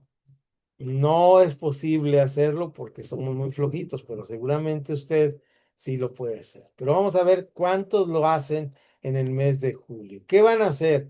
Van a escoger un momento de su vida en el cual tienen devocional. Imagino que todos tienen devocional o tienen un tiempo de lectura de la Biblia. Y si no lo tienen, pues pónganlo, ¿verdad? Y en ese momento van ustedes a tomar este libro de Proverbios y van a leer un capítulo cada día. Yo lo que hago, y es mi consejo, en mi caso, cada persona somos distintos. Yo lo que hice por muchos años es yo entraba a las 9 a trabajar, yo no tenía horario de trabajo, yo era agente libre, ¿verdad? Yo entraba cuando quería y me iba cuando quería. O sea, nunca llegaba tarde ni nunca me iba temprano. Eso es mi horario. Entonces, de trabajo durante muchos años. Pero los demás compañeros y compañeras entraban a las 9 de la mañana. Entonces, yo procuraba disciplinarme llegando 20 minutos antes de las 9 de la mañana. Esa era mi disciplina. ¿A qué llegaba? Como allá tenía un monitor así gigante, llegaba a poner cada que era enero o que era julio, llegaba a poner mi monitor, el libro de proverbios y leía un proverbio completo. Y fue de grande bendición para mi vida esa práctica. Es un buen hábito. Lea proverbios. ¿Qué es el libro de proverbios? Ahora si me regreso ya los vi, están despiertos. Nos falta poquito, les prometo que falta ya muy poquito. Dice, alguien me va a ayudar con la primera viñetita, alguien con la segunda viñetita, alguien con la tercera viñetita, la cuarta viñetita y la quinta viñetita, y con eso termina.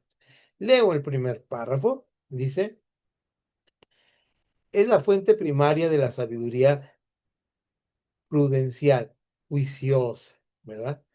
Reglas y máximas que la gente puede usar para llevar una vida responsable y exitosa. Presenta de continuo un contraste claro entre la vida sabia y la del necio. Uso y abuso de los proverbios. Un proverbio es la expresión particular y breve de una verdad. No dice todo acerca de una verdad, pero enseña de ella. Ejemplo, Proverbios 6, 27 y 29. ¿Alguien lo tiene?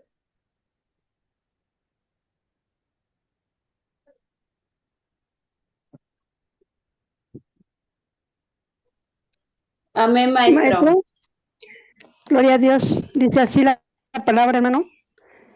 ¿Seis qué? Bueno, Sí, 27 y 29. sí, dice así. 27. Ah, Tomarás el nombre, dice, tomará el nombre fuego en su seno, sin que sean vestidos, sin que sus vestidos ardan. Andará el hombre sobre brasas sin que sus pies se quemen. Así es el que se llega a la mujer de su prójimo. No se dará siempre ninguno que lo tocare. ok, ahí nos está dando clara ¿Qué pasa? instrucción de algo que pasa y está diciendo una verdad. Ya me di permiso. No habla todo acerca de esto, pero sí habla una parte importante de esto. Parece que alguien más tenía. ¿Quién fue la otra persona que iba a leer? Me ayuda, por favor, con el siguiente ejemplo. Dice, con el ejemplo del 9, 13 al 18. La siguiente persona que le ganaron por ahí. El proverbio no se debe considerar al pie de la letra, ni con demasiada universalidad, es decir, que aplica para todo. Ejemplo 9, 13 al 18. ¿Quién lo tenía por ahí? La otra persona que prendió su micrófono. Amén, maestro. Dios le bendiga. Sale, Mireya. Dice la palabra del Señor. La mujer llamada necedad es una atrevida y aunque no se da cuenta, es una ignorante. Se sienta a la entrada de su casa, el lugar más alto con vista a la ciudad. Llama a los hombres que pasan por ahí, ocupados en sus propios asuntos. Entren conmigo, les dice a los ingenuos, a los que les falta buen juicio, y les dice, el agua robada es refrescante, lo que se come a escondidas es más sabroso, pero lo que menos se imaginan es que allí están los muertos, sus invitados están en lo profundo de la tumba. Gracias, Buda. Fíjense bien, este ejemplo es de una mujer y eso no lo podemos universalizar. Es decir, todas las mujeres actúan de esta manera. ¿Se dan cuenta? No podemos hacer esta aplicación, pero hay una verdad grande ahí, ¿verdad? Esta situación es una advertencia para no caer en esa trampa, ¿no? De acuerdo. El proverbio no es una promesa categórica, aplicable siempre, sino una verdad más general. Enseña que la vida consagrada a Dios y la vida, según su voluntad, tiene éxito según definición, perdón, de éxito que Dios tiene. Tiene éxito según la definición de éxito que Dios tiene. Hay una definición de éxito, ¿verdad? Del mundo y hay una definición de éxito de Dios. ¿Cuál sería una definición de éxito del mundo?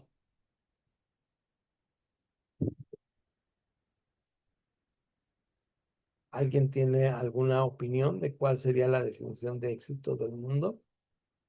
¿Tener mucho dinero? Sí, es una definición de éxito del mundo, así es. ¿Qué otra definición de éxito tenemos del mundo?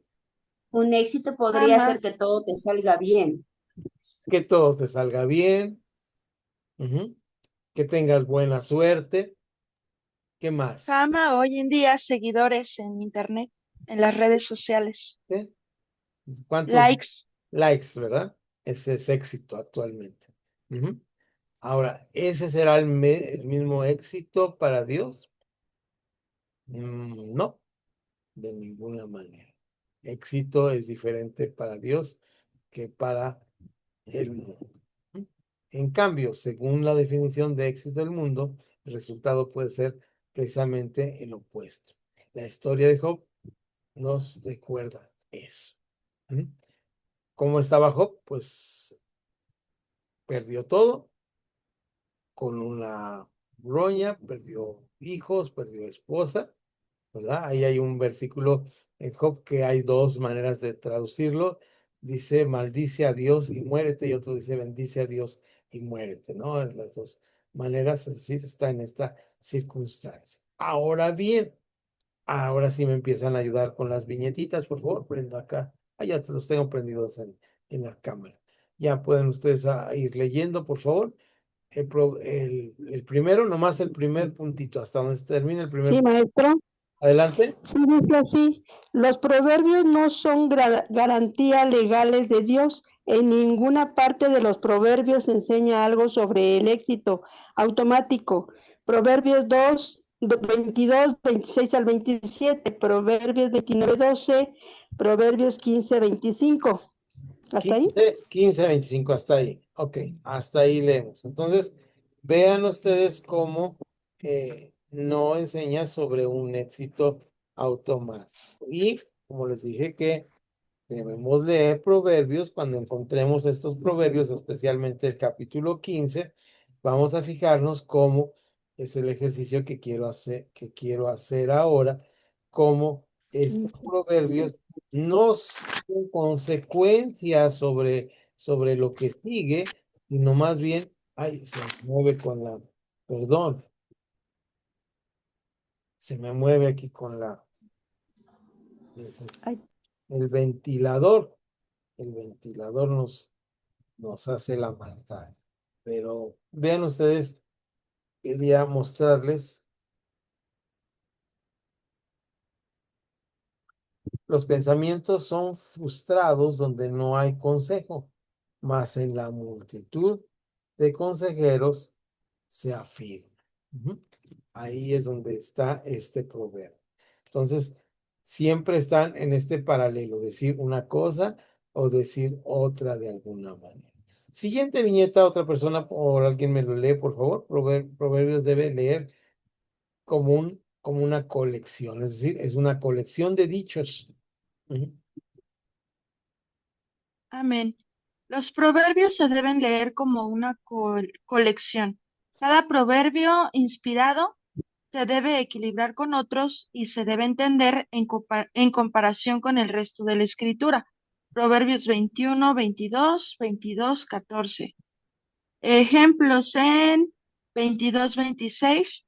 Prohíbe que los cristianos tomen dinero prestado y 6:20 indica que una persona siempre debe obedecer a sus padres a cualquier edad. Ok, y ahí dice lo que está diciendo el proverbio, pero vamos al proverbio que ahí está mencionado. Tomó el sabio la ciudad de los fuertes, es el 21-22, y derribó la fuerza en que ella confiaba, ¿verdad? Entonces, hablando de la sabiduría. ¿Alguien entonces tiene? Ya brincamos de hoja, ya tiene, por favor, la última viñetita.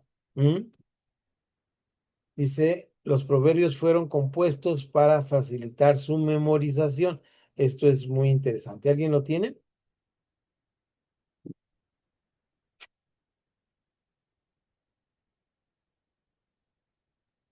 Los proverbios fueron compuestos para facilitar su memorización, no para que tuvieran precisión teórica. Ningún proverbio es tan perfecto que se aplica en todas las situaciones y ocasiones. Los proverbios tratan de dar un conocimiento que se puede retener, en vez de una filosofía que impresione bien a un crítico. 15:19. La representación de la devoción extrema de la buena esposa, tal como se describe en 31:10-31, es el resultado de un orden acróstico. Ejemplo del acróstico: M, mimosa; U, única; J, jovial, entre paréntesis, alegre; E, especial; R, romántica. Ok, hasta ahí. Gracias, Woody. Miren, los proverbios tienen la función de que se memorizaran y se aprendieran. Entonces se hicieron acrósticos usando las letras, como en el caso del Salmo 119. ¿De acuerdo? Empezaban con las letras que tenían que ver con el tema que estaban tocando, acróstico. Yo me acuerdo cuando era niño que participaba en acrósticos que se llamaban Navidad. Entonces, con la palabra Navidad, cada uno decía Navidad. Nació, era con la N, ¿verdad? La A tenía otro inicio y cada uno iniciaba. De esta manera estaban hechos los proverbios. No eran verdades filosóficas eternas, revelaciones máximas de lo que era la mujer. Entonces, la mujer virtuosa de Proverbios 31 tiene esta función de aprendizaje. Ahora sí, por último, llegamos, algunos proverbios necesitan traducción, está entre comillas. Muchos proverbios expresan sus verdades según prácticas e instrucciones que ya no existen, ¿verdad? El ejemplo, el que les decía, cuando te sientes a la mesa de un gran señor, pon cuchillo a tu garganta. Yo llego a este versículo porque tantas veces lo oía que yo decía, a ver, no hay grandes señores en nuestro tiempo, ni traemos cuchillo. Entonces, ¿cómo podemos estar poniendo este proverbio? Es más, llegué a dudar, que soy sinceros, que este proverbio existiera, hasta que leyendo proverbios encontré el proverbio, ¿verdad?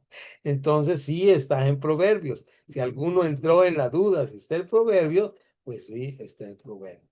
Entonces, vean ustedes, el gran problema es que muchas de las cosas que están ahí ya no existen, ¿verdad? Según prácticas e instituciones que ya no existen, aunque eran comunes para los israelitas del Antiguo Testamento. Vamos a ver el ejemplo que tengo aquí ya marcado en mi Biblia, ¿verdad? Porque ya es un ejemplo muy, muy bueno que está en el capítulo 22 y dice: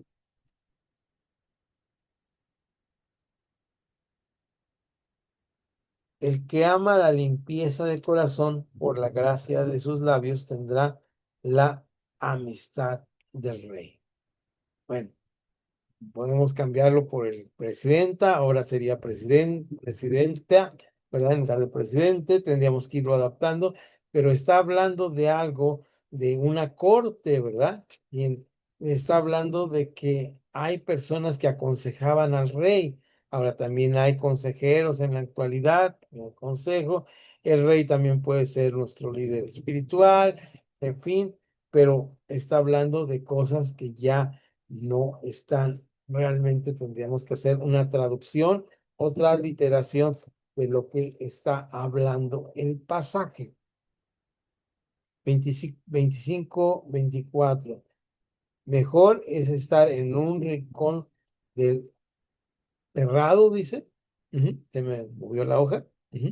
Mejor es estar en un rincón del terrado. ¿Qué era el terrado? En las casas de los judíos había la casa donde estaba el hogar era donde había la lumbre, ¿verdad? La mesa, que era un terraplán, donde se sentaban en el suelo, y luego había una escalera por fuera que llevaba al terraplán, al techo, donde se sentaban, tenían como un techito hecho de palitos, ¿verdad? Con tela, y ahí se sentaban a tomar fresco. Dice, mejor estar en un rincón ahí, ¿verdad? Que con una mujer rencillosa en casa espaciosa. Entonces, lo utilizamos mucho los hombres de una forma tan machista, pero no era este el sentido, ni podemos darle un sentido ya a esta parte. Yo lo tengo aquí doblado para mi hijita, para que lo pueda leer cuando lo necesite y apuntar. Bien, hasta aquí la clase el día de hoy. Vamos, no se me vayan, vamos a sacar la foto.